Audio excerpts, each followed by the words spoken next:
जब मैं 18 साल का था मैंने सेराफिन को $520 उधार दिए थे। उसने मुझसे कहा था, लिएंडर, जब मैं बहुत मशहूर हो जाऊंगी तो मैं तुम्हें $52 लाख वापस दूंगी। 6 साल बाद वो सच में बहुत मशहूर हो गई, लेकिन हैरानी की बात यह थी कि उसने फिर से मुझसे पैसे उधार मांगे। प्यार में पागल और अंधा होकर मैंने बिना सोचे समझे अपना सब कुछ दांव पे लगा दिया और मेरे पास जो कुछ भी था वो सब उसे भेज दिया। उसने मुझे चिढ़ाते हुए कहा, लिएंडर, अपना सारा पैसा मुझे दे दोगे तो क्या तुम्हारी पत्नी को गुस्सा नहीं आएगा? लेकिन फोन काटने के बाद मुझे उसकी तरफ से पूरे $52 लाख का ट्रांसफर मिला। जब मुझे पहली बार वो मैसेज मिला तो मुझे मुश्किल से यकीन हुआ। उसमें बस इतना ही लिखा था, क्या तुम मुझे कुछ पैसे उधार दे सकते हो? Card number 622XXXX। ये मैसेज उस कॉन्टैक्ट से आया था जिसे मैंने दुनिया की सबसे खूबसूरत सेराफिन के नाम से सेव किया था। मैं एक पल के लिए झिझका, फिर मैंने अपने कार्ड का एक एक पैसा उसे ट्रांसफर कर दिया। कुल मिलाकर $32,626 थे। मुझे लगा कि सेराफिन के पास सच में पैसे खत्म हो गए होंगे, वरना वो मुझसे कॉन्टैक्ट ही क्यों करती? क्या वो दिवालिया हो गई? क्या उसे इंडस्ट्री से ब्लैकलिस्ट कर दिया गया?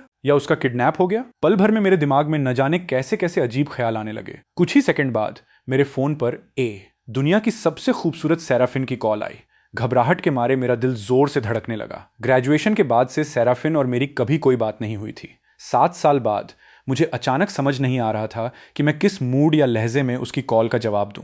रिंगटोन बजती रही। मैंने गहरी सांस ली और फोन उठा लिया। एंटी फ्रॉड सेंटर आपको याद दिलाता है, ठगी के तरीके हर दिन बदल रहे हैं। कृपया बचाव के प्रति अपनी जागरूकता बढ़ाएं। 3 नहीं और 1 ज्यादा का नियम याद रखें। अनजान लिंक पर क्लिक न करें। अनजान कॉल्स पर आंख मूंद कर भरोसा न करें। अपनी पर्सनल जानकारी किसी को न दें और पैसे ट्रांसफर करने से पहले कई बार जांच लें। क्या मेरे साथ धोखा हुआ? मेरी खून पसीने की कमाई। तभी एक आवाज ने पूछा, सर, क्या आपने इसे याद कर लिया है? मैं 1 सेकंड के लिए सुन्न रह गया और जवाब दिया, मैंने याद कर लिया। उस आवाज ने कहा, तो कृपया इसे दोहराइए। अचानक मैं सब कुछ भूल गया। मुझे बहुत अजीब लग रहा था। मुझे ये पूरा का पूरा क्यों सुनाना पड़ रहा था? तभी लाइन के दूसरी तरफ से एक जानी पहचानी आवाज सुनाई दी, जिसमें थोड़ी लाचारी झलक रही थी। लिएंडर, इतने साल हो गए, तुम आज भी इतने बुद्धू कैसे हो? रिसीवर से सेराफिन की मीठी आवाज गूंज रही थी। मैं इतना घबराया हुआ था कि मेरे मुंह से एक शब्द नहीं निकल रहा था। अपना सारा पैसा मुझे दे दोगे तो क्या तुम्हारी गर्लफ्रेंड को पता चलने पर गुस्सा नहीं आएगा? सेराफिन ने चिढ़ाते हुए अंदाज में हंसकर कहा। मैं एक पल के लिए हक्का बक्का रह गया, फिर अचानक बोल पड़ा, तो वापस दे दो। वो धीरे से हंसी और बोली, ठीक है, मैं अभी एक शो रिकॉर्ड कर रही हूँ, हम बाद में बात करते हैं। फोन से उसकी साफ आवाज एक बार फिर आई और उसने कहा, एंटी फ्रॉड ऐप डाउनलोड करना मत भूलना। फोन कटते ही मेरा चेहरा शर्म से लाल हो गया। इससे पहले कि मैं समझ पाता कि क्या हुआ है, मुझे एक ट्रांसफर का नोटिफिकेशन मिला। सेराफिन ने मुझे $52 लाख ट्रांसफर किए थे। मैं उन ढेरों जीरो को तब तक घूरता रहा जब तक मेरी नजरें धुंधली नहीं हो गईं। मैंने अपनी आंखें मली और उन्हें फिर से गिना। मैंने खुद को चिकोटी काटी। दर्द हुआ, मतलब ये कोई सपना नहीं था। $52 लाख। क्या सेराफिन ने खुद एंटी फ्रॉड ऐप इंस्टॉल कर लिया था? मुझे 7 साल पहले की वो गर्मियां याद आ गईं। मैंने सेराफिन को $520 उधार दिए थे और उसने मुझसे कहा था कि जब वो मशहूर हो जाएगी तो मुझे $52 लाख वापस देगी। मुझे लगा वो बस एक मजाक था। उसके लिए $52 लाख शायद ऊंट के मुंह में जी रहा हूं, लेकिन मेरे जैसे कॉर्पोरेट मजदूर के लिए, जिसकी महीने की सैलरी 4500 थी और जिसकी जिंदगी ब्लैक कॉफी से भी ज्यादा कड़वी थी, ये एक बहुत बड़ी रकम थी। इतनी बड़ी रकम अचानक मेरे गले की हड्डी बन गई। मुझे बिल्कुल समझ नहीं आ रहा था कि मैं क्या करूं। काफी देर तक परेशान रहने के बाद मैंने अपने सबसे अच्छे दोस्त केएस को मैसेज किया। उसने तुरंत मुझे कॉल किया। उसकी आवाज एक्साइटमेंट से कांप रही थी। तो तुम ही वो बेवकूफ थे? तुमने मुझे कभी क्यों नहीं बताया कि तुम सेराफिन को जानते हो? मैंने पूछा। कौन सा बेवकूफ? केएस ने मेरे साथ सोशल मीडिया का एक ट्रेंडिंग टॉपिक शेयर किया। सेराफिन ने उधार मांगे पैसे। मैंने लाइव स्ट्रीम का रीप्ले प्ले किया। पता चला कि शो के प्रोड्यूसर्स ने सेराफिन और कुछ अन्य सेलिब्रिटी मेहमानों को एंटी फ्रॉड जागरूकता को बढ़ावा देने के लिए बुलाया था। एक इंटरैक्टिव सेगमेंट के दौरान प्रोड्यूसर्स ने मेहमानों से कहा कि वे स्कैमर्स होने का नाटक करें और अपने फोन बुक के पहले कॉन्टैक्ट से पैसे उधार मांगे। सेराफिन ने बिल्कुल यही शब्द टाइप किए थे, क्या तुम मुझे कुछ पैसे उधार दे सकते हो? बाकी मेहमान उस पर हंस रहे थे, कह रहे थे कि जो भी इतनी आसान सी चाल में फंस जाएगा वो पक्का बहुत बड़ा बेवकूफ होगा। फिर सेराफिन ने अपनी लिस्ट के सबसे पहले कॉन्टैक्ट को वो टेक्स्ट मैसेज भेज दिया जिसे उसने सेव किया था, बुद्धू। उसके ठीक बाद मुझे वो मैसेज मिला और उसके तुरंत बाद मैंने अपनी जिंदगी भर की सारी जमा पूंजी उस पर दांव पर लगा दी। वहां मौजूद भीड़ जोर जोर से हंसने लगी। हर कोई मजाक उड़ा रहा था कि यह इंसान सच में बहुत बड़ा बेवकूफ है। किसी ने तो यह भी तंज कसा, इन्होंने आपको सिर्फ 30,000 के आसपास ही दिए हैं। सेराफिन, तुम्हारी नेटवर्किंग स्किल्स कुछ खास नहीं है। सिर्फ सेराफिन की आंखों में चुपचाप आंसू आ गए। उसने अपना सिर झुकाया और फुसफुसाते हुए कहा, इतने साल हो गए, तुम आज भी इतने बुद्धू कैसे हो? उसके बाद वही फोन कॉल हुआ जहां मुझे एंटी फ्रॉड जागरूकता बढ़ाने पर ज्ञान दिया गया था। मैंने कमेंट सेक्शन खोला और कुछ टॉप के कमेंट्स बहुत ही गहरे थे। उसकी आवाज में बहुत प्यार था, लेकिन साथ ही थोड़ी लाचारी भी थी। ये जो अजीब सी खुले पैसों वाली रकम है, क्या ये उस दोस्त की पाई पाई की पूरी कमाई थी? ये लिएंडर नाम का लड़का 100% मेरी देवी के प्यार में पागल है, वरना वो इतने छोटे से स्कैम में कैसे फंस सकता है? आपका आईक्यू तभी गिरता है जब आप उस इंसान के सामने होते हैं जिससे आप प्यार करते हैं। मेरे रोंगटे खड़े हो गए। मैंने कभी सपने में भी नहीं सोचा था कि एक दिन मेरा नाम सेराफिन की सेलिब्रिटी गॉसिप न्यूज में आएगा। और सच तो ये था कि हमारे बीच सबसे आम क्लासमेट्स वाला रिश्ता था। स्कूल के दिनों में वो बिल्कुल पहली लाइन में बैठती थी और मैं सबसे आखिरी लाइन में। हम क्लासरूम के बिल्कुल अलग अलग कोनों में बैठते थे, जितना दूर मुमकिन हो सकता था। वो इंग्लिश क्लास की रिप्रेजेंटेटिव थी और जब भी वो होमवर्क इकट्ठा करती थी, मैं अक्सर पीछे बैठे नालायक बच्चों के साथ मस्ती कर रहा होता था। वो मुझसे सबसे ज्यादा एक ही बात कहती थी, अपना होमवर्क दो। मैं हमेशा आलस से जवाब देता, नहीं लिखा। वो शर्मा जाती और मुझसे जिद करती, जल्दी से लिख लो। मैं हमेशा उसकी तरफ देखकर मुस्कुराता, अपनी ठुड्डी ऊपर उठाता और कहता, अपना दे दो ताकि मैं नकल कर लूं। उन दिनों वो हमेशा इतनी शर्मीली रहती थी कि मेरी तरफ आंख उठाकर भी नहीं देखती थी। वो अपना सिर झुकाए रखती, अपनी नोटबुक मेरी तरफ उछालती और वहां से चली जाती। उसके पीछे क्लास के लड़कों की चिढ़ाने वाली आवाजें गूंज उठती थीं। ओहो, हमारी क्लास रिप्रेजेंटेटिव शर्मा क्यों रही है? क्या तुम्हें हमारे भाई लिएंडर पर क्रश है? मैं हमेशा झिड़कते हुए उन्हें भगा देता, चलो भागो यहां से, बकवास करना बंद करो। मुझे नहीं पता था कि सेराफिन ने इतने सालों पहले मेरा नाम बुद्धू क्यों सेव किया था। मैं इतना भी बेवकूफ नहीं था, है ना? मैंने मन ही मन सोचा। अरे हाँ, सेराफिन के फोन काटने के बाद उसने मुझे $52 लाख ट्रांसफर किए और अब मैं किसी भी तरह से उसे वो पैसे वापस ट्रांसफर नहीं कर पा रहा हूं। मैंने केएस को सारी बात समझाते हुए हकलाते हुए कहा, तुम्हें क्या लगता है मुझे क्या करना चाहिए? केएस की भारी आवाज तुरंत फोन पर फट पड़ी। तो फिर तुमने अब तक अपने बॉस के गंजे सिर पर रेजिग्नेशन लेटर क्यों नहीं दे मारा? तुम रातों रात अमीर हो गए हो, अब उन चंद पैसों की दिहाड़ी की किसे जरूरत है? मेरे दोस्त लिएंडर, जब तुम अमीर हो जाना तो अपने पुराने यारों को मत भूलना, अपने भाई को भी अपनी इस सफलता का हिस्सा बनने देना। मैंने अपना माथा सहलाया, मुझे अभी भी कुछ समझ नहीं आ रहा था। ठीक उसी वक्त मेरे फोन की स्क्रीन सेराफिन की एक और कॉल से रोशन हो गई। मैंने एक गहरी सांस ली और फोन उठाया। लिएंडर, क्या तुम्हारे पास आज मिलने का समय है? ऑफिस के बाद? ये एक अच्छा आइडिया लग रहा था। मुझे वैसे भी ये अचानक मिली बड़ी रकम उसे वापस करनी थी। ठीक है, मैं तुम्हारा इंतजार करूंगा। उसके बाद उसने मुझे एक एड्रेस भेजा। वो एक बहुत ही शानदार प्राइवेट रेस्टोरेंट था। फोन काटने के बाद मेरा ध्यान पूरी तरह से भटक गया। भले ही ये सिर्फ पुराने क्लासमेट्स की मुलाकात थी, लेकिन आखिर वो अब एक बहुत बड़ी सुपरस्टार थी।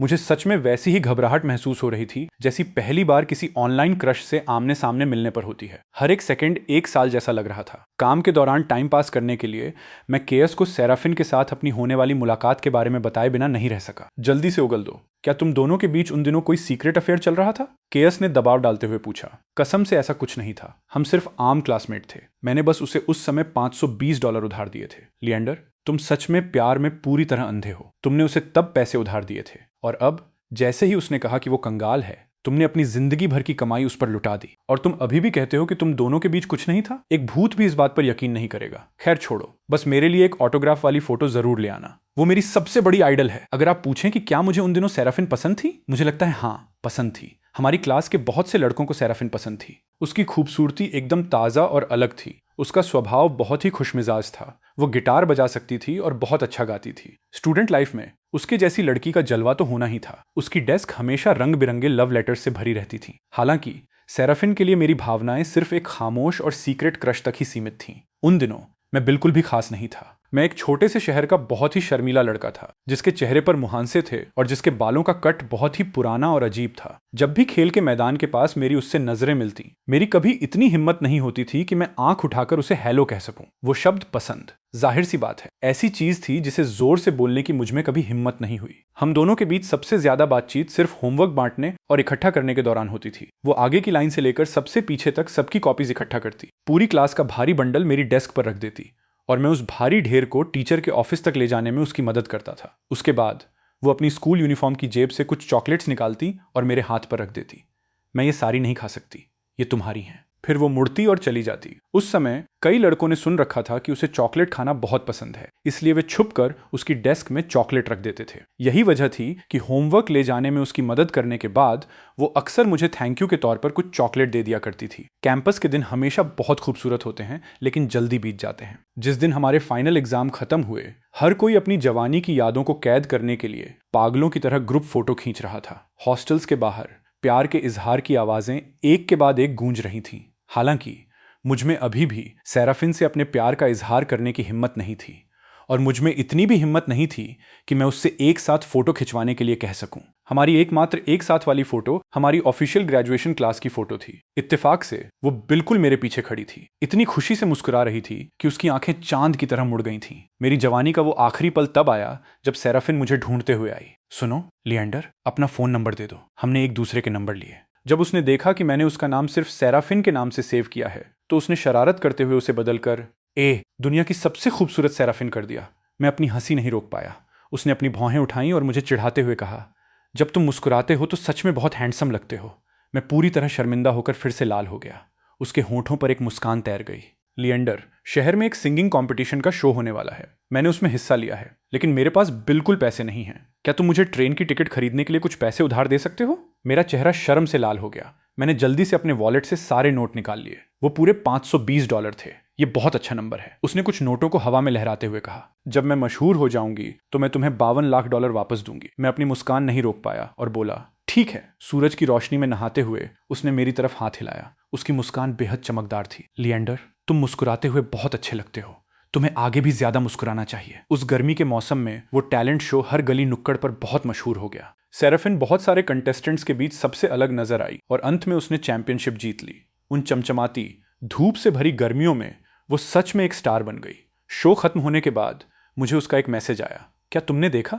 मैंने उसे रिप्लाई किया, बहुत बहुत बधाई। उसके बाद कई दिनों तक हमारी कोई बात नहीं हुई। आखिरी मैसेज उसने सुबह तड़के भेजा था, मैं तुम्हारे पैसे लौटा दूंगी। लिएंडर, मैं तुम्हारे अच्छे भविष्य की कामना करती हूँ। मैं भी तुम्हारे लिए दुआ करता हूँ। सेराफिन। उसके बाद हमारा कॉन्टैक्ट पूरी तरह से टूट गया और हम फिर कभी नहीं मिले। हालांकि मैं उसे अक्सर देखता था, एंटरटेनमेंट न्यूज में, वैरायटी शोज में, शहर के मॉल्स की बड़ी बड़ी स्क्रीन्स पर और गलियों नुक्कड़ों से आती हुई उसकी जानी पहचानी आवाज में। इन सालों में सेराफिन एक हाई यील्ड स्टॉक की तरह थी जिसकी कीमत लगातार बढ़ रही थी और आखिर में वो मंच पर एक शानदार चमकती हुई स्टार बन गई। मैं अपनी डेस्क पर घबराया हुआ शाम 6 बजे तक टाइम पास करता रहा। अचानक बॉस ने सबको बताया कि एक मीटिंग होने वाली है। 6:30 बजे सेराफिन का मैसेज आया, क्या तुम बस पहुंचने वाले हो? मुझे बहुत बुरा लगा।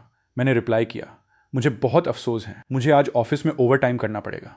क्या हम किसी और दिन मिल सकते हैं? उसने जवाब दिया, कोई बात नहीं, मैं थोड़ा और इंतजार कर लूंगी। कुल मिलाकर उस दिन मुझे बहुत ज्यादा गिल्ट महसूस हुआ क्योंकि मुझे 1.5 घंटे तक ओवर टाइम करना पड़ा। ऑफिस से निकलने से पहले मैंने शीशे में खुद को देखा। 25 साल का मैं 18 साल के मुझसे बहुत दूर जा चुका था। मेरे 18 साल वाले रूप का वो हीन भावना और डर भी समय और जिंदगी के तजुर्बों के साथ धीरे धीरे गायब हो चुका था। इन सब के बावजूद जब मैंने आखिरकार सेराफिन को देखा तो मुझे फिर से एक अजीब सी घबराहट महसूस होने लगी। उस बहुत बड़े और आलीशान रेस्टोरेंट में वो इकलौती कस्टमर थी। भले ही मैं उसे हमेशा अपने फोन और टीवी पर देखता था, लेकिन इतने सालों बाद इस जीती जागती इंसान को अपने ठीक सामने खड़े देखना एक ही समय में बहुत जाना पहचाना और पूरी तरह से अनजान लग रहा था। हाय सेराफिन, बहुत दिनों बाद मुलाकात हो रही है। मैंने अजीब ढंग से उसे ग्रीट किया। मुझे देखकर उसकी नजरें एक पल के लिए ठिठक गईं। वो मुस्कुराई और बोली, तुम काफी बदल गए हो। मुझे फिर से वही अचानक होने वाली घबराहट महसूस हुई। तुम भी पहले से और ज्यादा खूबसूरत हो गई हो। मैंने धीरे से जवाब दिया, मेरे साथ इस तरह अकेले प्राइवेट डिनर पर आने से क्या तुम्हारी पत्नी को पता चलने पर गुस्सा नहीं आएगा? उसने हल्की सी भौहें उचकाते हुए कहा। उसके चेहरे पर एक शरारती मुस्कान थी। मेरी कोई पत्नी नहीं है, मैंने हिचकिचाते हुए जवाब दिया। तो क्या कोई बॉयफ्रेंड है? वैसा भी कोई नहीं है, मैंने रूखेपन से जवाब दिया। क्या तुमने इन सालों में किसी को भी डेट नहीं किया? उसकी आंखों में मजाक और उत्सुकता भरी थी। नहीं। अचानक मुझे ऐसा लगा जैसे मेरी बहुत बेइज्जती हो गई हो, जैसे मैं कोई ऐसा डिफेक्टिव प्रोडक्ट हूं जिसे कोई नहीं चाहता। काम बहुत ज्यादा रहा है, इसलिए मुझे डेट करने का वक्त ही नहीं मिला। मैंने खुद को बचाने के लिए जल्दी से एक बहाना ढूंढते हुए कहा, कितना इत्तेफाक है, मैंने भी किसी को डेट नहीं किया। उसने कहा। उसकी मुस्कुराती हुई आंखें मुझ पर ही टिकी थीं। तुम क्या खाना पसंद करोगे? कुछ भी चलेगा। तो फिर तुम्हें यहाँ का स्टेक ट्राई करना चाहिए। माहौल एक लंबी और अजीब सी खामोशी में डूब गया, जो उस फैले हुए रेस्टोरेंट के खालीपन से और भी ज्यादा गहरी लग रही थी, जहां सिर्फ हम दोनों मौजूद थे। ये खामोशी तब तक बनी रही जब तक वेटर एक स्टेक लेकर नहीं आया और उसे मेरे सामने नहीं रख दिया, जबकि उसने सेराफिन के सामने एक सिंपल सी वेजिटेबल सलाद रख दी। क्या तुम नहीं खा रही हो? मैंने थोड़ी हैरानी से पूछा। मैं रात का खाना नहीं खा सकती, मेरा वजन बढ़ जाएगा। कैमरे पर वजन 10 पाउंड ज्यादा दिखता है, उसने थोड़ा दुखी होते हुए समझाया। सच कहूं तो तुम पहले से ही काफी पतली हो। बहुत ज्यादा दुबला होना सेहत के लिए अच्छा नहीं है। मैं उसे तसल्ली देना चाहता था, लेकिन सेराफिन ने अपना सिर झुकाया और मेरी तरफ देखने लगी। मैं इतनी भी पतली नहीं हूं, है ना? मैं तुरंत निशब्द रह गया। नहीं, तुम बिल्कुल ठीक हो। कैमरे पर सेराफिन का फिगर बिल्कुल परफेक्ट लगता था, लेकिन असल में वो सच में थोड़ी नाजुक और पतली लग रही थी। तभी तो लोग हमेशा कहते हैं कि जो सेलिब्रिटी स्क्रीन पर स्लिम दिखते हैं वो असल जिंदगी में बिल्कुल पतली लकड़ी की तरह होते हैं। इसके अलावा लिएंडर, मेरी सेहत बिल्कुल अच्छी है, सेराफिन ने आगे कहा। उस एक वाक्य ने मुझे पूरी तरह से खामोश कर दिया। मुझे समझ नहीं आ रहा था कि मैं क्या जवाब दूं। मेरा मतलब बस इतना था कि सख्त डाइटिंग से शरीर को नुकसान हो सकता है। मैंने जल्दी से सफाई दी। उसने एक भौं उठाई और मुझे देखा। तो फिर मुझे अपने स्टेक का एक टुकड़ा काट कर दो। मेरा चाकू और कांटा हवा में ही रुक गया। मैं पूरी तरह से उलझन में था। मुझे नहीं पता कि मेरे दिमाग में क्या चल रहा था, लेकिन जैसे मुझ पर कोई जादू हो गया हो, मैंने सच में एक टुकड़ा काटा और उसकी तरफ बढ़ा दिया। फिर उसने सीधा मेरे कांटे से ही वो स्टेक का टुकड़ा खा लिया। उसने अपने लिए अलग से क्यों नहीं मंगवाया? ऐसा तो नहीं था कि वो इसके पैसे नहीं दे सकती थी, या फिर वो सारे पैसे मुझे ट्रांसफर करने के बाद गरीब हो गई थी? नामुमकिन। क्या सारे सेलिब्रिटीज बहुत अमीर नहीं होते?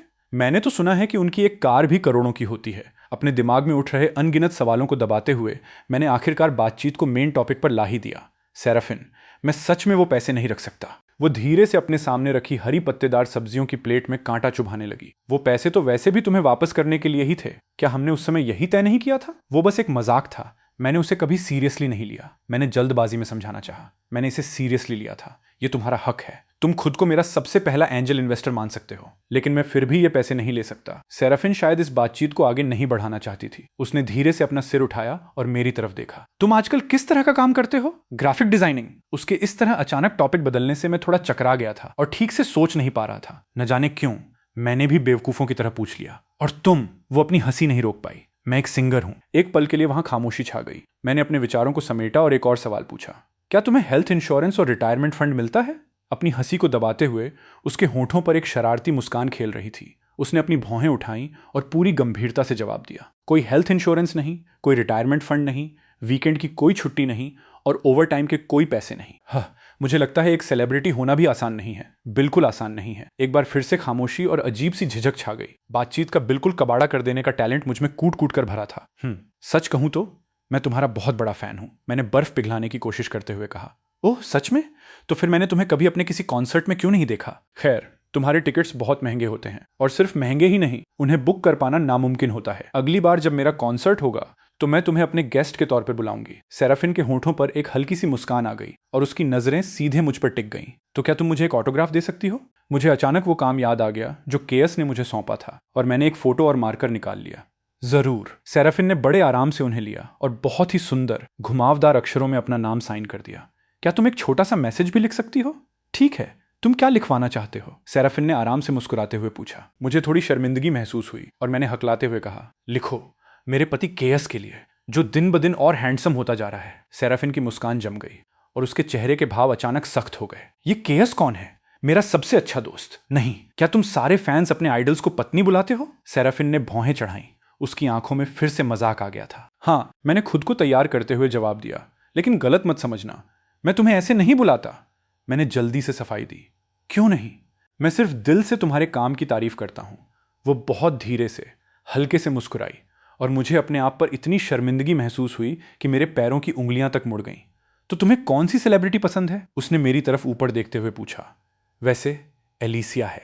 क्या तुम्हारे लिए उसका ऑटोग्राफ मेरे लिए लाना मुमकिन होगा? एलिसिया एक यंग स्टार थी जो पिछले कुछ सालों में बहुत मशहूर हो गई थी। वो बहुत प्यारी और खूबसूरत थी और मैंने उसके कई शोज देखे थे। इसके अलावा वो और सेराफिन एंटरटेनमेंट इंडस्ट्री में पक्की सहेलियां मानी जाती थीं और कई लोग सोशल मीडिया पर अक्सर उन दोनों की जोड़ी बनाते थे। जरूर, तुम उससे क्या लिखवाना चाहते हो? सेराफिन का लहजा बहुत ही रूखा था और उसने मुझ पर अपनी भौहें चढ़ाईं। मेरे पति लिएंडर के लिए, जो दिन ब दिन और हैंडसम होता जा रहा है। मैंने बहुत उम्मीद भरी नजरों से उसे देखा। क्या ये ठीक रहेगा? सेराफिन का चेहरा तुरंत गुस्से से लाल हो गया। बिल्कुल नहीं। क्यों? क्या तुम दोनों बहुत करीब नहीं हो? मैंने सावधानी से बात टटोलने की कोशिश की। आजकल हमारी कुछ खास नहीं बन रही है, उसने हल्का सा ताना मारते हुए कहा। कब से? मैंने अभी कुछ दिन पहले ही तुम्हारा शो देखा था और तुम दोनों काफी क्लोज लग रहे थे। गॉसिप पसंद करने वाला मेरा दिल अचानक खुद को रोक नहीं पाया। उसने जवाब दिया, अभी थोड़ी देर पहले से। ओह, एंटरटेनमेंट इंडस्ट्री की ये दिखावटी कमजोर दोस्ती। लिएंडर, क्या तुमने नहीं कहा था कि तुम मेरे फैन हो? तो फिर ये एलिसिया के साथ क्या चक्कर है? मुझे नहीं पता था कि तुम इतने बड़े दिलफेंक आशिक हो। इससे मैं दिलफेंक कैसे हो गया? मैं दिन में 3 घंटे शॉर्ट वीडियो स्क्रॉल करता हूँ। इतने समय में तो मुझे 80 अलग अलग औरतों से प्यार हो सकता है। कुल मिलाकर उस दिन की मुलाकात सबसे भयानक और अजीब मुलाकात थी। झिझक और अजीबपन ने दरवाजा खटखटाकर खुद ही अंदर एंट्री ले ली थी। फिर भी न जाने कैसे सेराफिन ने मुझसे कहा, लिएंडर, आज तुमसे बात करके मुझे बहुत खुशी हुई। बिल्कुल आखिर में मैं खुद को रोक नहीं पाया और मैंने फिर से वही पुरानी बात छेड़ दी। सेराफिन, भले ही मैंने उस समय तुम्हें पैसे उधार दिए थे, लेकिन तुम्हें सच में इतने ज्यादा वापस करने की जरूरत नहीं है। ये डिनर काफी महंगा था, तो चलो मान लेते हैं कि सारा हिसाब चुकता हो गया। मुझे एक अकाउंट नंबर दे दो और मैं बाकी के पैसे तुम्हें वापस ट्रांसफर कर दूंगा। आजकल मेरे अकाउंट्स में कुछ दिक्कतें चल रही हैं, अभी के लिए बस उन्हें अपने पास ही रखो। सेराफिन ने शांति से जवाब दिया। मैंने दिमाग में जल्दी से हिसाब लगाया। उस रकम का सिर्फ एक दिन का ब्याज मेरी दिन भर की सैलरी से भी ज्यादा था। सच में दूसरों से खुद की तुलना करना दुखी होने का सबसे तेज रास्ता था। ये बहुत बड़ी रकम है, इसे सेव करने से रोज का बहुत ब्याज मिलता है। कैसा रहेगा अगर मैं अभी के लिए इसे तुम्हारे लिए एक फ्लेक्सिबल सेविंग अकाउंट में डाल दूं? ठीक है। सेराफिन ने फिर से अपना फोन निकाला और मेरी तरफ हिलाया। क्या हम सोशल मीडिया पर एक दूसरे को ऐड नहीं करने वाले हैं? क्या मैं तुम्हें ऐड कर लूं? मैसेजिंग ऐप पर किसी सेलिब्रिटी को ऐड करने का यह मेरा पहला मौका था। वो अपनी हंसी नहीं रोक पाई और जोर से हंस पड़ी। और यहां एक सेलिब्रिटी सामने से आकर तुम्हारा कॉन्टैक्ट मांग रही है। उस दिन मैंने सेराफिन का कॉन्टैक्ट ऐड किया और मुझे ऐसा लग रहा था जैसे मैं कोई सपना देख रहा हूं। लेकिन मेरे बैंक अकाउंट में जीरो की लंबी लाइनें यह साबित कर रही थीं कि यह सब सच था। मैंने उस बहुत बड़ी रकम को जमा करने के लिए एक बैंक ढूंढा और अकाउंट खोलने पर उन्होंने मुझे 2 डिब्बे सोयाबीन का तेल भी तोहफे में दिया। अगले दिन जब मैं ऑफिस में काम से जी चुरा रहा था, तभी अचानक मुझे सेराफिन का एक मैसेज मिला। लिएंडर, क्या तुम कुछ फोटोज को रीटच करने में मेरी मदद कर सकते हो? जरूर, मैंने जवाब दिया और तुरंत ही मुझे उसके प्रोफेशनल फोटोशूट्स की बहुत सारी फोटोज मिल गईं। जब मैंने ऑफिस में उन्हें छुपकर खोला तो मेरा चेहरा तुरंत लाल हो गया। मैं तस्वीरों में सेराफिन को घूर रहा था। उसका सिर थोड़ा पीछे की तरफ झुका हुआ था, चेहरा एक तरफ मुड़ा था और उसकी ठंडी बेपरवाह नजरों में एक गजब का आकर्षण था। सेराफिन की जो छवि मेरे दिमाग में थी वो सच में उस खुशमिजाज धूप सी खिली 18 साल की लड़की पर ही अटकी हुई थी। आज उसका चेहरा तो वही था, लेकिन उसका अंदाज बिल्कुल अलग था। हाँ, उसकी खूबसूरती मेरे दिमाग को सुन्न कर रही थी।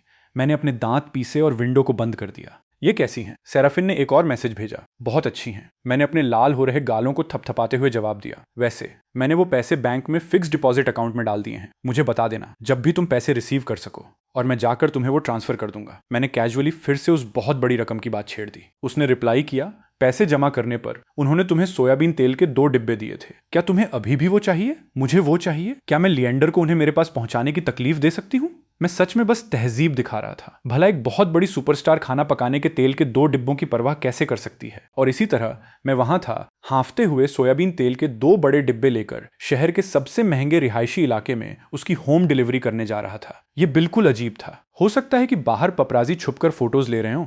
तकलीफ के लिए माफी चाहूंगी, लिएंडर। उसने मेरे हाथों से तेल के डिब्बे लिए और मुझे अंदर बुलाते हुए कहा कि मैं इसे अपना ही घर समझूं। मैंने सेराफिन के घर के चारों ओर देखा। ये टीवी पर दिखाए जाने वाले सेलिब्रिटीज के घरों जितना बड़ा नहीं था। डेकोरेशन बहुत सिंपल था। घर एकदम साफ और बहुत ही सलीके से सजा हुआ था, लेकिन उसमें जिंदगी की असली रौनक गायब थी। ये बिल्कुल किसी साफ सुथरे मॉडल होम शोरूम जैसा लग रहा था। क्या ये अजीब लग रहा है? उसने मेरी आंखों में उत्सुकता देखते हुए पूछा। वैसा तो नहीं, मुझे बस लगा था कि आप सारे सेलिब्रिटीज उन विशाल 4 या 5,000 स्क्वायर फुट के लग्जरी पेंट हाउसेज में रहते होंगे। मैंने समझाया। एक अकेले इंसान का इतने बड़े खाली घर में पड़े रहने का क्या मतलब है? शायद शादी करने के बाद मैं कोई बड़ा घर लेने के बारे में सोचूंगी। ये घर भी छोटा नहीं है। शादी के बाद रहने के लिए 3 बेडरूम और 2 लिविंग रूम काफी से भी ज्यादा हैं। जैसे ही ये शब्द मेरे मुंह से निकले, मुझे पछतावा होने लगा। वो अब एक स्टार थी। मैं एक आम इंसान के स्टैंडर्ड से उसकी जरूरतों को कैसे नाप सकता था? मैंने अपनी झिझक को निगला और उसकी तरफ हाथ हिलाते हुए कहा, खैर, सामान डिलीवर हो गया है, तो अब मैं चलता हूं। अलविदा। सेराफिन दरवाजे पर तिरछी होकर खड़ी हो गई। उसने अपने हाथ सीने पर बांध रखे थे। उसने सिर हिलाकर हल्का सा इशारा किया। चूंकि तुम आ ही गए हो, तो जाने से पहले तुम डिनर करके ही जाना। वही पुराना डायलॉग, चूंकि तुम आ ही गए हो। ठीक है, मैं खा लूंगा। मुझे बस ये उम्मीद नहीं थी कि सेराफिन सच में खाना बनाना जानती थी। उसने घर के बने कुछ पकवान बड़ी ही फुर्ती से बनाए और देखते ही देखते वो ताजे ताजे पैन से निकलकर डाइनिंग टेबल पर आ गए। इसमें इतनी हैरानी वाली क्या बात है? अकेले रहते हुए आपको अपना अच्छे से ख्याल रखना ही पड़ता है। उसने फिर से थोड़ा दुखी होते हुए कहा, क्या आप सभी सेलिब्रिटीज के पास लाइफस्टाइल असिस्टेंट्स और बाकी स्टाफ नहीं होता? मुझे कोई दखल अंदाजी पसंद नहीं है। चलो ठीक है। ऐसा लग रहा था कि मैं बातचीत करने में सच में बहुत बेकार था, या शायद हम दोनों के बीच का फासला इतना ज्यादा था कि हमारे बीच कोई कॉमन टॉपिक ही नहीं था। हम जो भी बातचीत शुरू करते वो बहुत जल्दी खत्म हो जाती थी। शुक्र है ठीक उसी वक्त मेरी माँ के एक फोन कॉल ने मुझे बचा लिया। लिएंडर, तुम्हारी बुआ ने तुम्हारे लिए एक रिश्ता ढूंढा है। लड़की एक टीचर है, बहुत ही सुलझी हुई और समझदार है। तुम अगले रविवार को जाकर उससे मिल लेना, ठीक है? मेरी माँ की तेज आवाज फोन के स्पीकर से सीधे गूंज उठी। माँ, मैं अभी बहुत बिजी हूँ, हम किसी और दिन बात करेंगे। तुम्हें अगले रविवार को हर हाल में जाना है। वो तुम्हारे ऑफिस के ठीक पास वाले गार्डन रेस्टोरेंट में है। मुझे पता है, मुझे पता है। मैंने जल्दी से फोन काट दिया। एक अजीब सी मुस्कान के साथ मैंने बात संभालने की कोशिश करते हुए कहा, मेरी माँ, वो चाहती हैं कि मैं ब्लाइंड डेट पर जाऊं। सेराफिन ने अपनी पलकें झुकाईं और खाने का एक टुकड़ा उठाकर मेरे बाउल में रख दिया। वो थोड़ी सी उठी, उसने एक बाउल सूप निकाला और मुझे थमा दिया। लिएंडर, तुम्हें अपने पार्टनर में क्या क्या खूबियां चाहिए? कोई खास खूबियां नहीं, बस वो एक अच्छी इंसान होनी चाहिए। मैंने चुपचाप सूप का एक घूंट लिया। सच में इसका स्वाद बहुत ही बढ़िया था। तो फिर मेरे बारे में तुम्हारा क्या ख्याल है? सेराफिन ने आराम से खाने का एक टुकड़ा उठाया और बहुत ही धीमी मुलायम आवाज में पूछा। बिना ज्यादा सोचे समझे मैंने कैजुअली जवाब दिया, तुम बहुत अच्छी हो। उसने फिर अपनी उसी नॉर्मल टोन में बात को आगे बढ़ाते हुए कहा, तो फिर हम दोनों एक दूसरे को डेट क्यों नहीं करते? जब मेरे दिमाग ने आखिरकार समझा कि उसने अभी क्या कहा था, तो सूप का एक घूंट मेरे गले में बुरी तरह अटक गया और मुझे जोर से खांसी का दौरा पड़ गया। सेराफिन मुझे सीधे घूर रही थी। उसके होंठों के किनारों पर मुस्कान थी और उसने पूरी गंभीरता के साथ कहा। मैंने कहा, लिएंडर, क्यों ना हम दोनों एक दूसरे को डेट करें? मेरे होश पूरी तरह से उड़ गए। मेरा दिमाग एकदम सुन्न हो गया और मेरे चेहरे के भाव पूरी तरह से जम गए। कई सेकंड बीत गए, तब जाकर मैंने एक गहरी सांस ली। मजाक करना बंद करो सेराफिन, क्या मैं तुम्हें मजाक करती हुई लग रही हूं? सेराफिन लगातार सीधे मुझे घूरती रही। उसकी आंखों में जितनी गंभीरता हो सकती थी उतनी थी। हम पूरी तरह से अलग अलग दुनिया के लोग हैं। क्यों? क्या तुम मंगल ग्रह से आए हो? क्या तुमने नहीं कहा था कि बस अच्छी इंसान होना काफी है? तो मुझमें क्या खराबी है? उसने तुरंत पलटकर पूछा। मेरे दिल में एक अजीब सी हलचल मची थी। मैं ढंग से एक बात भी नहीं सोच पा रहा था। तुम बहुत ज्यादा अमीर हो और बहुत ज्यादा खूबसूरत हो। क्या तुम मेरे अमीर और सुंदर होने का दोष मुझ पर डाल रहे हो? क्या अब ये भी कमियां मानी जाएंगी? उसने अपने हाथ ऊपर उठा लिए। साफ तौर पर उसके पास कहने को कुछ नहीं बचा था। मैं उससे भी ज्यादा निशब्द था। जन्म से ही सिंगल रहने वाले इंसान के तौर पर मैंने ऐसी सिचुएशन का सामना पहले कब किया था? मुझे खुद को संभालने में काफी वक्त लगा। तब जाकर मैंने हकलाते हुए पूछने की हिम्मत की, मैं ही क्यों? तुम्हारे आसपास तो लड़कों की कोई कमी नहीं है। एंटरटेनमेंट इंडस्ट्री में कितने सारे हैंडसम लड़के थे। इसके अलावा इन सालों में कम से कम 8-10 मेल स्टार्स तो ऐसे रहे ही होंगे जिनके साथ उसका नाम जोड़ा गया होगा या जिनके साथ उसे डेट करने की अफवाह उड़ी होगी। उसने एक बड़ा सा झींगा छीला और उसे मेरे बाउल में डाल दिया। क्योंकि तुम मुझ पर पैसे खर्च करने के लिए तैयार हो। मैंने सच में कभी सपने में भी इस जवाब की उम्मीद नहीं की थी। 7 साल पहले तुमने अपनी सारी कमाई मुझे दे दी थी। 7 साल बाद तुमने फिर से अपना सारा पैसा मुझे दे दिया। मुझे बाकी चीजों के बारे में ज्यादा नहीं पता, लेकिन कोई इंसान जो मेरे लिए अपनी जेब खाली करने को तैयार हो, यह तो पक्का सच्चा प्यार ही हो सकता है। सेराफिन ने पूरी गंभीरता के साथ ऐलान किया। लेकिन सच कहूं तो उसकी बात में कोई कमी नहीं लग रही थी। 7 साल पहले मैं सच में उसे छुप कर पसंद करता था, लेकिन जैसे जैसे वो ऊंचाइयों पर पहुंची और मुझसे दूर होती गई और जैसे जैसे और भी बहुत से लोग उसे पसंद करने लगे, मेरा अपना प्यार बहुत पहले ही धीरे धीरे खत्म हो चुका था। रही बात उसे पैसे देने की, तो मैं बस इतना ही कह सकता था कि यह सिर्फ उसकी मदद करने की मेरी अपनी एक स्वाभाविक इच्छा थी। सेराफिन, हम सच में बस आम क्लासमेट्स हैं। क्या तुम कुछ ज्यादा ही बेरहम नहीं हो रहे हो? सेराफिन अचानक खड़ी हो गई और मेरी तरफ झुकी। उसकी आवाज में थोड़ी सी नाराजगी झलक रही थी। तुम्हें मेरी वजह से एक चोट का निशान तक मिला और तुम्हारी ये कहने की हिम्मत कैसे हुई कि हम करीब नहीं हैं? उसने बिल्कुल मेरी भौं की हड्डी पर बने उस निशान की तरफ इशारा किया। मैं तुरंत घबरा गया। मुझे बिल्कुल समझ नहीं आ रहा था कि मैं क्या करूं। वो निशान स्कूल के दिनों में हुई एक लड़ाई का था। मेरी यादों में वो पहली बार था जब मेरा किसी के साथ कोई फिजिकल झगड़ा हुआ था, और वो भी बहुत भयानक वाला। उस समय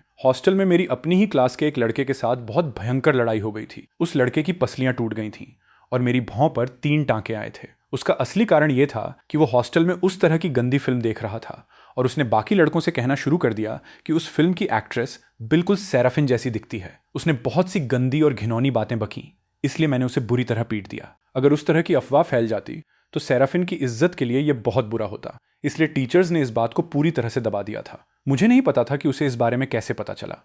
सेराफिन के चेहरे पर एक हल्की मुलायम सी मुस्कान उभर आई। उसने अपनी नजरें झुकाईं और मुझे नीचे देखते हुए कहा, अच्छा तो ये बात है?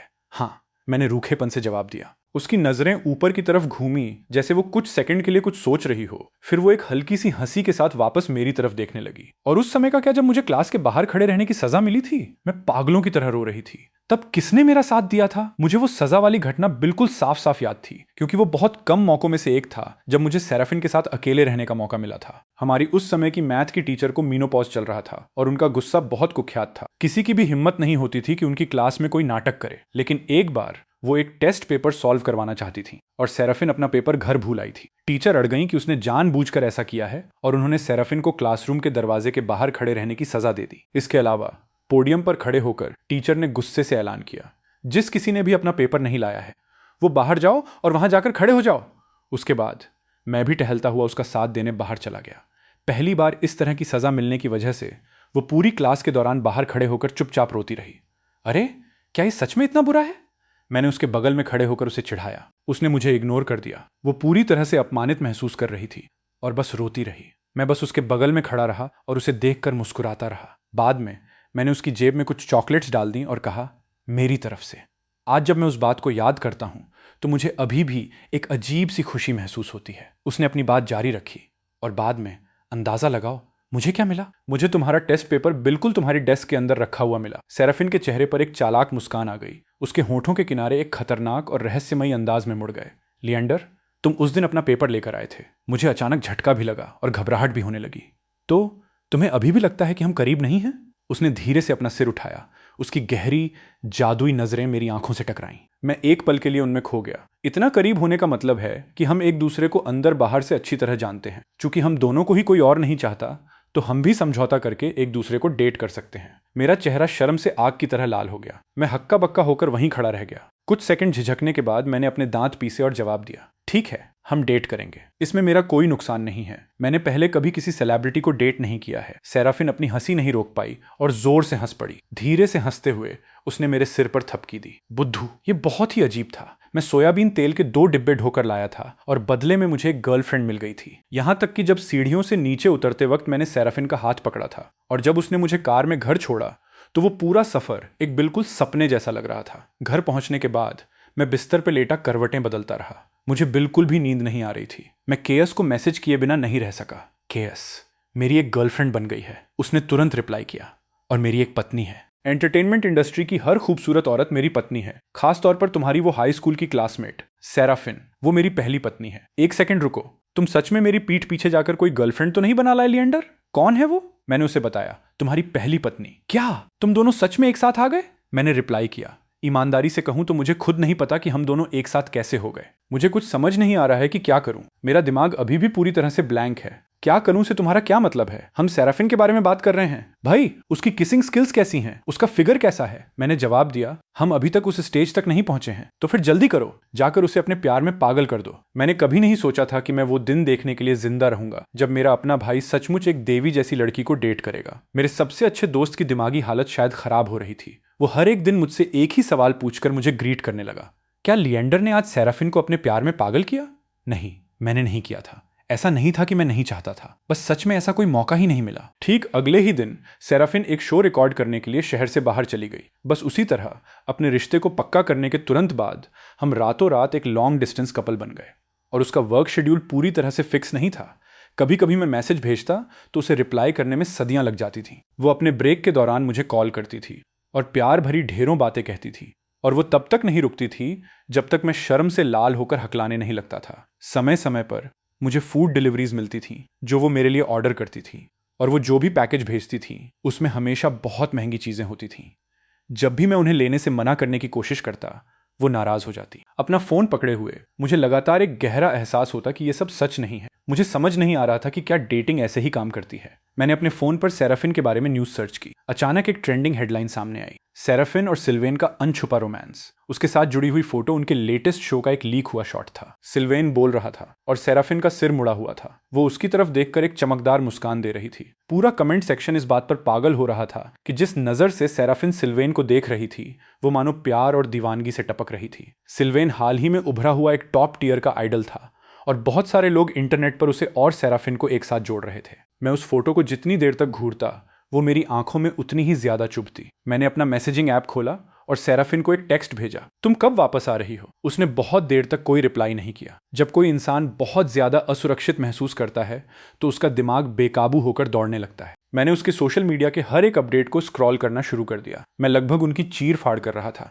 और मेरे दिमाग में ये तस्वीरें आने लगीं कि ठीक उसी पल वो किसी मेल सेलिब्रिटी को आंखों ही आंखों में इशारे कर रही होगी। उस दिन उसने इतनी सारी अजीब, नाकाबिले यकीन बातें कही थीं जिसकी वजह से ओवरथिंक ना करना बहुत मुश्किल हो गया था। मैंने सोचा कि शायद उन दिनों वो सच में मुझे पसंद करती थी। लेकिन जब असलियत सामने आई तो मुझे एहसास हुआ कि भले ही उसने मुझे पसंद किया हो तो क्या फर्क पड़ता है। 18 साल की उम्र में, एक ऐसी उम्र जहां हमारे पास कुछ नहीं था और हमें कुछ भी नहीं पता था, उस उम्र के प्यार को कौन जिंदगी भर अपने दिल से लगाए रखेगा? इसके अलावा वो सेराफिन थी। केएस के शब्दों में वो करोड़ों नौजवानों के सपनों की रानी थी। उसने इतने सारे लुभावने नज़ारे देखे थे, वो भला मुझ पर कैसे अटक सकती थी। शायद उस दिन उसे लगा हो कि ये बस एक मजाक है और वो मुझे चिढ़ाना चाहती थी, या शायद उसे ये आइडिया नया लगा और वो इसे आजमाना चाहती थी। ये कहना कि हम सच में आखिरी मंजिल तक पहुंचेंगे, मैं खुद भी इस बात पर यकीन नहीं कर पा रहा था। लोग ऐसे ही होते हैं, एक बार आपके विचार एक बुरे चक्र में फंस जाएं तो आप अपनी बेकाबू सोच को रोक नहीं पाते। मैंने अपनी ग्रेजुएशन वाली फोटो निकाली। 18 साल की सेराफिन मेरे ठीक पीछे खड़ी थी और प्यार से मुस्कुरा रही थी।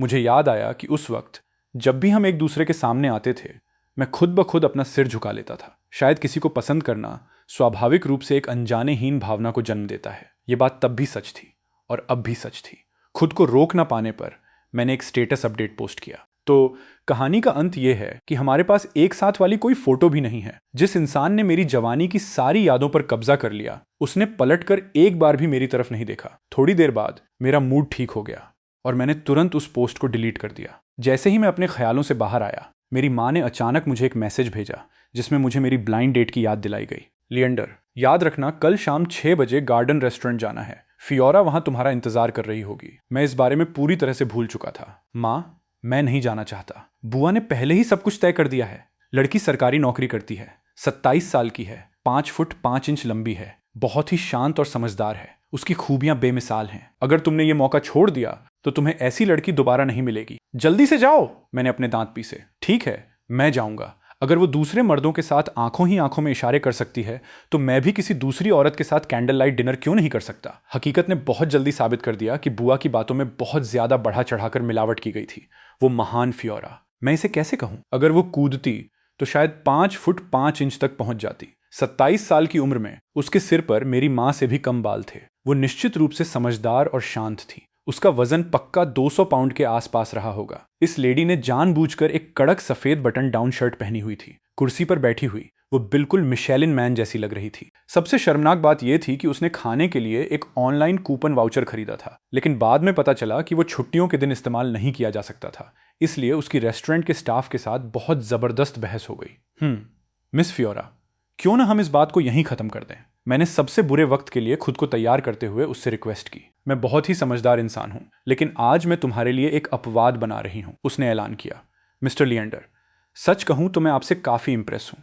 आप अपनी फोटोज से ज्यादा सामने से अच्छे लगते हैं। हालांकि आपके पास सरकारी नौकरी नहीं है, लेकिन मुझे इससे कोई एतराज नहीं है। क्यों ना हम डेट करके देखें।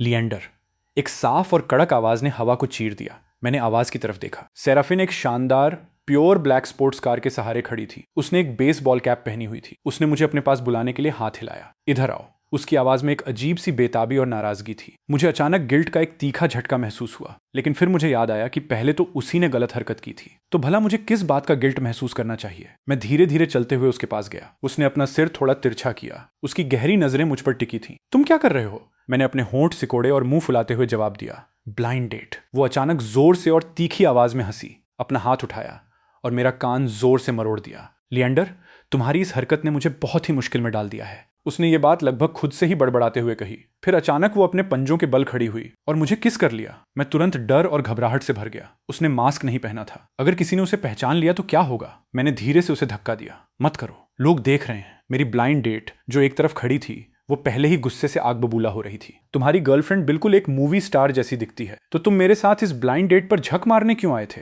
मेरे पास कोई और चारा नहीं बचा था। मेरा चेहरा शर्म से लाल हो रहा था। मैंने सेराफिन को सीधे घसीटकर कार में बिठा लिया। अभी जो तमाशा हुआ था उसने मुझे आधा तो डराकर ही मार दिया था। सेराफिन कार में एक बहुत ही सख्त और भारी चेहरे के साथ बैठी थी। गुस्से से भरी उसकी नजरें सीधे मेरे चेहरे पर टिकी थी। वो मुझसे बेहतर कैसे है? मैं परेशान भी था और मुझे थोड़ा गुस्सा भी आ रहा था। सब कुछ सोचने के बाद मैंने किसी तरह एक जवाब निकाला। उसके पास सरकारी नौकरी है। सेराफिन गुस्से के मारे एक पल के लिए पूरी तरह निशब्द रह गई। फिर उसने पलटकर मेरा मजाक उड़ाना शुरू कर दिया। वो इतनी उम्रदराज दिखती है कि तुम्हारी माँ बन सकती है। मुझे लगता है कि बड़ी उम्र की औरतें जानती हैं कि लोगों को प्यार कैसे करते हैं। मैं भी पीछे हटने को तैयार नहीं था। मैंने पलटकर जवाब दिया, क्या तुम्हारा मतलब यह है कि मुझे नहीं पता कि लोगों को प्यार कैसे करते हैं? उसके बाद उसने कार स्टार्ट की और एक भारी गड़गड़ाहट के साथ इंजन चालू हो गया। मैं थोड़ा घबरा गया।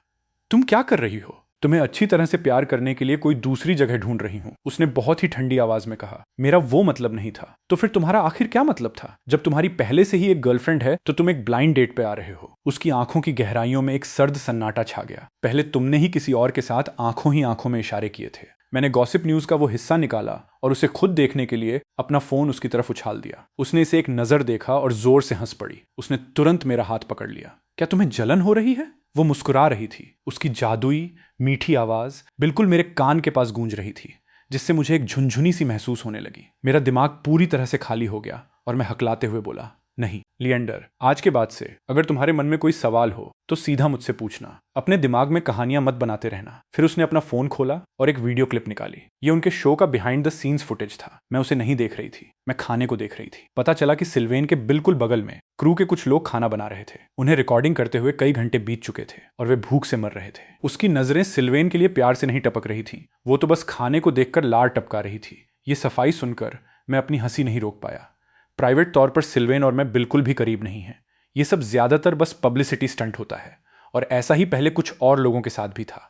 सच कहूं तो बहुत सी चीजें मेरे कंट्रोल से बाहर होती हैं, बिल्कुल वैसे ही जैसे 7 साल पहले हमारा कॉन्ट्रैक्ट टूट गया था। चैंपियनशिप जीतने के बाद मैंने आंख मूंद कर एक टैलेंट एजेंसी के साथ कॉन्ट्रैक्ट साइन कर लिया। मुझे किसी भी चीज की कोई समझ नहीं थी। कॉन्ट्रैक्ट की वजह से मुझे 7 साल तक डेटिंग करने से रोक दिया गया था। मुझे अपना सिंगल स्टेटस बनाए रखना था, इसीलिए मैंने उस वक्त तुमसे कॉन्टैक्ट नहीं किया था। और तुम भी गजब निकले, तुमने भी कभी दोबारा मुझसे कॉन्टैक्ट करने की कोशिश नहीं की। सेराफिन ने बिना थके पूरी तसल्ली के साथ मुझे सब कुछ समझाया और मुझे चिढ़ाने का कोई मौका नहीं छोड़ा। थोड़ी शर्मिंदगी महसूस करते हुए मैंने अपना सिर झुका लिया। वो धीरे से हंसी और अपना सिर मेरी छाती पर टिका दिया। चलो अब बताओ, तुम्हारे दिमाग में और कौन से सवाल घूम रहे हैं? तुमने उस समय मेरा नाम बुद्धू के तौर पर क्यों सेव किया था? उसने बहुत ही लाचारी भरी नजरों से मुझे देखा। उसकी आंखों में बहुत सारा प्यार झलक रहा था। तो फिर तुम मुझे बताओ, ऐसा क्यों होता था कि जब भी मैं तुम्हारा होमवर्क लेने आती थी तो बाकी सब लोग मजाक क्यों उड़ाने लगते थे? ऐसा क्यों होता था कि जब भी टीचर हम दोनों का नाम एक साथ लेती थी तो कोई ना कोई हंसने क्यों लगता था? मैंने खुद से पूछा कि ऐसा क्यों है। सेराफिन ने लाड़ से परेशान होते हुए मेरे सिर को सहलाया और एक गहरी सांस ली। पूरी दुनिया जानती थी कि मैं तुम्हें पसंद करती हूँ, सिर्फ एक तुम ही थे जिसे ये बात नहीं पता थी। तुम सच में एक नंबर के बुद्धू हो। उसने सीधे मेरी तरफ देखा। उसकी आंखें थोड़ी सी मुड़ गईं और अंत में उसने अपना वो बहुत पुराना प्यार कबूल कर ही लिया। लिएंडर, मैं तुम्हें पसंद करती हूँ। शायद मुझे रिएक्ट करने में बहुत ज्यादा वक्त लग गया। जब तक मैं अपने इस होश से बाहर आया, मैं रोने और हंसने के बीच फंसा हुआ था और मैंने जवाब दिया, मैं भी तुम्हें पसंद करता हूँ। हम बहुत ज्यादा खुशनसीब थे। शुरू से ही हम दोनों का सीक्रेट क्रश एक दूसरे पर था। उस दिन सेराफिन मुझे एक अम्यूजमेंट पार्क में ले गई। वहां सिर्फ हम दोनों थे। उसने कहा कि वो सब कुछ करना चाहती थी जो नॉर्मल कपल्स अपनी डेट्स पर करते हैं। उस रात जब अम्यूजमेंट पार्क के ऊपर आसमान में आतिशबाजी फूट रही थी तो उसकी आंखें सितारों से भरे आसमान की तरह चमक रही थीं। लिएंडर, अगर तुमने तुम्हें लव लेटर देने वाली उस लड़की से ये नहीं कहा होता कि हाई स्कूल के बच्चों को डेट नहीं करना चाहिए तो मैंने बहुत पहले ही तुम्हें प्रपोज कर दिया होता। और सच बताऊं तो मुझे चॉकलेट खाना पसंद ही नहीं है। मैंने वो सिर्फ इसलिए खरीदी थी और तुम्हें दी थी क्योंकि मुझे पता था कि किसी खास इंसान को वो बहुत पसंद है। ग्रेजुएशन के बाद मेरे माता पिता ने मुझे म्यूजिक पढ़ने से मना कर दिया और मेरे सारे पैसे पूरी तरह से बंद कर दिए। ठीक उसी वक्त मैंने खुद से कहा कि अगर लिएंडर ने मुझे पैसे उधार दिए तो मैं आगे चलकर उसी से शादी करूंगी। सच कहूं तो शुरुआती कुछ साल बहुत थका देने वाले थे। पढ़ाई, लगातार प्रैक्टिस और उस लड़के के पीछे भागना जिससे मैं प्यार करती थी, सब एक साथ मैनेज करना पड़ता था। एंटरटेनमेंट इंडस्ट्री सच और झूठ से भरी है। कभी कभी मुझे अपनी चुनी हुई इस राह पर पछतावा भी होता था, लेकिन आखिर में मैंने किसी तरह अपनी ही मेहनत को बेकार नहीं जाने दिया। देखो, अगर उस समय तुम्हारे वो $520 नहीं होते तो आज जो मैं हूं वो कभी नहीं बन पाती। उस दिन उसने मुझसे इतनी सारी बातें की। मैं उसके दिल की बात पूरी तरह समझ गया था और मुझे अपने प्यार पर और भी ज्यादा पक्का यकीन हो गया था। उस पल के बाद से मैंने हमारे रिश्ते को लेकर कभी घबराहट या इनसिक्योरिटी महसूस नहीं की। सेराफिन एक पब्लिक फिगर थी। ज्यादातर समय हम आम कपल्स की तरह डेट्स पर नहीं जा सकते थे या अपना प्यार नहीं दिखा सकते थे। इस वजह से मेरे सबसे अच्छे दोस्त को छोड़कर किसी को भी हमारे बारे में कुछ नहीं पता था। जिन लोगों को सबसे पहले शक हुआ वो मेरे माता पिता थे। एक बार जब मैं घर वापस गया था तो मैं दिन भर अपने फोन से चिपका रहता था और उसे नीचे रखने का नाम ही नहीं लेता था। मेरे पिता ने मुझे घूरते हुए डांटा, तुम पागलों की तरह किस बात पर मुस्कुरा रहे हो? उस फोन के अंदर ऐसा क्या जादू है? मैंने सावधानी से माहौल को भांपने की कोशिश की।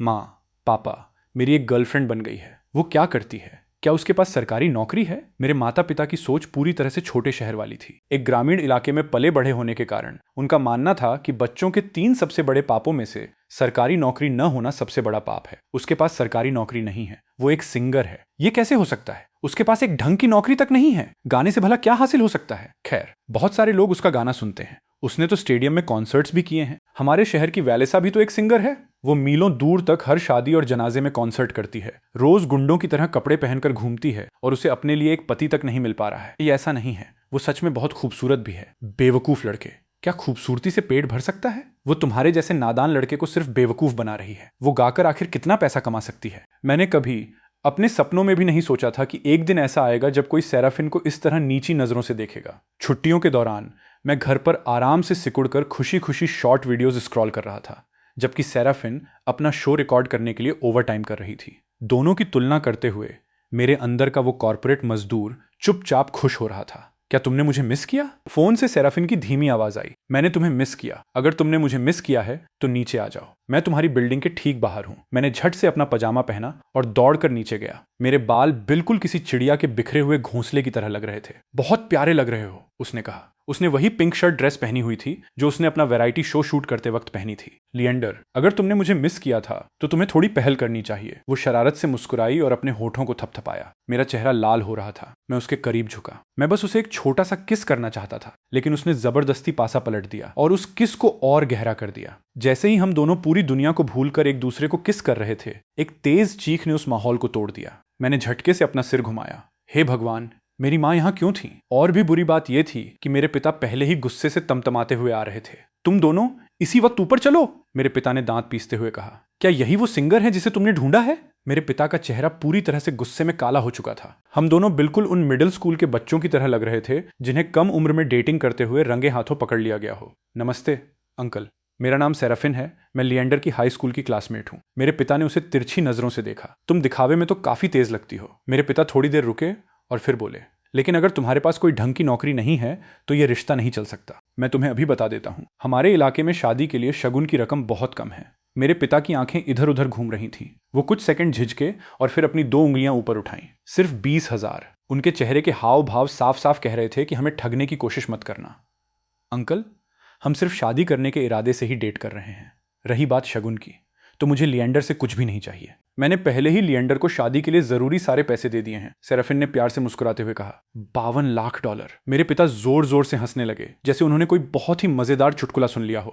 $52 लाख? जब मैं फ्री ऑनलाइन पोकर भी खेलता हूं तब भी मेरे वर्चुअल चिप्स इतने ज्यादा नहीं होते। पापा, ये सच है, मैंने धीमी आवाज में बीच में टोकते हुए कहा। मैंने अपना फोन निकाला, ऑनलाइन सेराफिन के वीडियोस निकाले और अपना फोन पापा को दे दिया। देखिए, क्या ये बिल्कुल वीडियो में दिख रही लड़की जैसी नहीं लग रही है? मेरे पिता ने शक करते हुए फोन लिया और काफी देर तक स्क्रीन को अपने लिविंग रूम में खड़ी लड़की से मिलाते रहे। उन्होंने अपना सिर खुजलाया और फोन मेरी माँ को दे दिया। मेरी माँ ने भी काफी देर तक इसकी पुष्टि की। ये बिल्कुल वही है। रुको बेटा, तुम एक सेलिब्रिटी को डेट कर रहे हो? पूरी तरह से मची उस उथल पुथल के बाद मेरे पिता ने आखिरकार अपनी बेकाबू भावनाओं को शांत किया और धीरे धीरे बोले, मैं तुम दोनों के इस रिश्ते से सहमत नहीं हूं। हमारा परिवार तुम्हारे पैसों के पीछे नहीं है। तुम दोनों के बीच का फासला बहुत ज्यादा बड़ा है और तुम्हारी एंटरटेनमेंट इंडस्ट्री बहुत ही खराब है। मेरा बेटा बहुत मासूम है। अगर वो तुम्हारे साथ रहेगा तो उसे आगे चलकर जरूर चोट पहुंचेगी। सेराफिन ने मेरा हाथ कसकर पकड़ा और समझाया, जिसमें ना तो कोई दिखावा था और ना ही घमंड। अंकल, मैं उन्हें कई सालों से प्यार करती हूँ और वे भी ऐसा ही महसूस करते हैं। हम किसी पल भर के जोश में कोई कदम नहीं उठा रहे हैं। हम दोनों सच में एक साथ रहना चाहते हैं। इन सालों में मैंने काफ़ी पैसे बचा लिए हैं। हमारी शादी के बाद मैं उनके साथ रहने का प्लान कर रही हूँ और वो सारे काम करूँगी जो उन्हें पसंद हैं। कृपया आप बेफिक्र रहें, मैं उनका बहुत अच्छे से ख्याल रखूँगी। मैं जानती हूँ कि आप उनसे प्यार करते हैं और मैं भी उनके लिए बिल्कुल वैसा ही महसूस करती हूँ। आखिर में मेरे पिता ने और कुछ नहीं कहा, हालांकि उनके मन में अभी भी ये डर बना हुआ था कि उनका बेटा आखिर में दुख झेलेगा। इसके बावजूद कि सेराफिन ने उन्हें बार बार भरोसा दिलाया था। जब मैं सेराफिन को वापस नीचे छोड़ने गया तो मैं खुद को रोक नहीं पाया और मैंने उससे पूछ ही लिया, क्या तुम सच में शादी करना चाहती हो? उसने ऐसे जवाब दिया जैसे ये दुनिया की सबसे आम बात हो। बिल्कुल। क्यों? क्या तुम मुझे कोई सही दर्जा नहीं देना चाहते हो? मेरे पास कहने को कोई शब्द नहीं था। मैंने सोचा कि वो अभी अपनी जिंदगी के सबसे बेहतरीन दौर में थी और ऊपर से एक आइडल भी थी। अगर वो अभी शादी करती तो क्या उसे अपनी शादी छुपानी पड़ेगी या कुछ और करना पड़ेगा? आखिर में मैंने इस बात को आगे नहीं बढ़ाया। उसने मुस्कुराते हुए नीचे देखा और मेरे बाल बिखेर दिए। बस सब कुछ मुझ पर छोड़ दो। उसने अपनी जेब से एक छोटा सा कार्ड निकाला और मेरे हाथ में रख दिया। मैंने तुम्हें अपने कॉन्सर्ट में बुलाने का वादा किया था, लिएंडर। मैंने ध्यान से देखा, ये एक कॉन्सर्ट की टिकट थी। मुझे पता था कि वो हाल ही में एक नए गाने की तैयारी कर रही थी और बहुत से लोग इसका बेसब्री से इंतजार कर रहे थे। मैंने एक बार उससे पूछा था कि नया गाना किस बारे में है, लेकिन उसने बहुत ही रहस्यमयी तरीके से बर्ताव किया और मुझे बताने से मना कर दिया। रिलीज के दिन ही मैंने ये ट्रेंडिंग टॉपिक देखा, सेराफिन का नया एल्बम लिएंडर की अंतहीन गूंज। उस दिन उसने सोशल मीडिया पर पोस्ट किया, किसने कहा कि हमारे पास कभी सिर्फ हम दोनों की कोई फोटो नहीं थी? जहां तुम देख नहीं सकते थे वहां मैंने पलट कर तुम्हारी तरफ देखा है। उसमें लगी हुई फोटो स्कूल यूनिफॉर्म पहने हुए उसकी एक सेल्फी थी, जिसमें वो मुस्कुरा रही थी और पीस का साइन बना रही थी, और फ्रेम के बैकग्राउंड में स्कूल यूनिफॉर्म पहने हुए किसी की पीठ दिखाई दे रही थी। वो पीठ मेरी थी। उसने लिखा था, लिएंडर, हमारा एक दूसरे से मिलना कभी इत्तेफाक नहीं था। जब भी मैं तुमसे टकराती थी मैंने हर बार बहुत ही बारीकी से उसकी प्लानिंग की थी। मैं उस फोटो में 18 साल की सेराफिन और लिएंडर को घूरता रहा, और जैसे ही मैं मुस्कुराया मेरे आंसू बहने लगे। कितना अच्छा लग रहा था। मेरा वो खामोश और एक तरफा प्यार हमेशा से एक गहरी गूंज के रूप में कायम था। सेराफिन का 1 लाख लोगों वाला कॉन्सर्ट शहर के सबसे बड़े स्टेडियम में आयोजित किया गया था। उस दिन लोगों की भीड़ का कोई अंत नहीं था, और चीखने चिल्लाने की आवाजें समंदर की लहरों की तरह उठ और गिर रही थीं। मैं बिल्कुल पहली लाइन में बैठा था और एक के बाद एक उसके गाए हुए गानों को सुनकर मुस्कुरा रहा था। सबसे आखिरी गाना लिएंडर की अंतहीन गूंज था।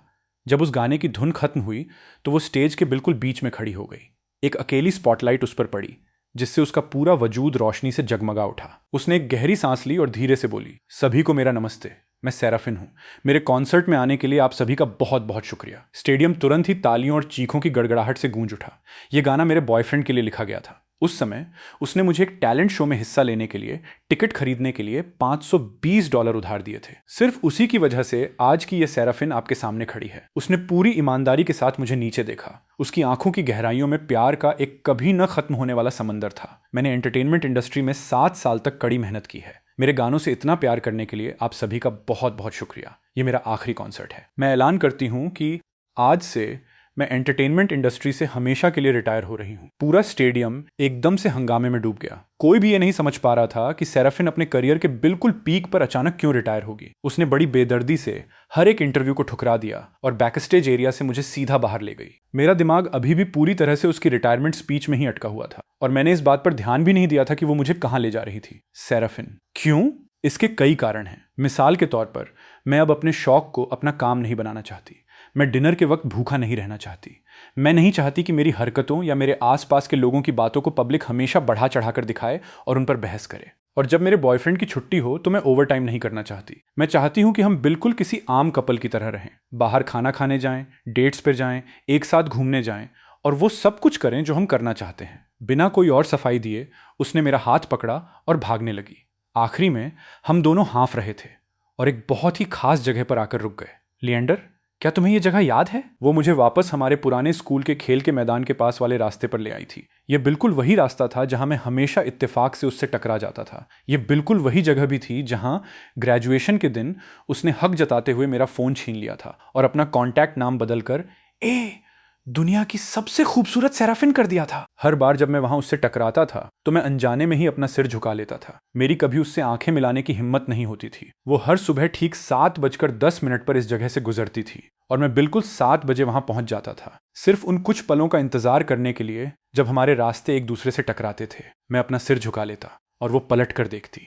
मैं अपने एक घुटने पर बैठ गया। मेरी उंगलियों में एक बहुत ही शानदार चमकती हुई डायमंड रिंग थी। 7 सालों तक मुझे सच में यही लगता था कि मैंने तुम्हें अपनी पूरी जिंदगी के लिए खो दिया है, लेकिन जिस पल तुम वापस मेरी जिंदगी में आई मैंने अपना मन बना लिया था। मैं अपनी उस लड़की को वापस जीतने जा रहा था। मैं तुमसे शादी करना चाहता हूँ सेराफिन, चलो हम शादी कर लें। वो तब तक मुस्कुराई जब तक उसकी आंखें चांद की तरह नहीं मुड़ गईं। उनमें आंसू चमक रहे थे और अंत में वो अपनी सिसकियों को नहीं रोक पाई।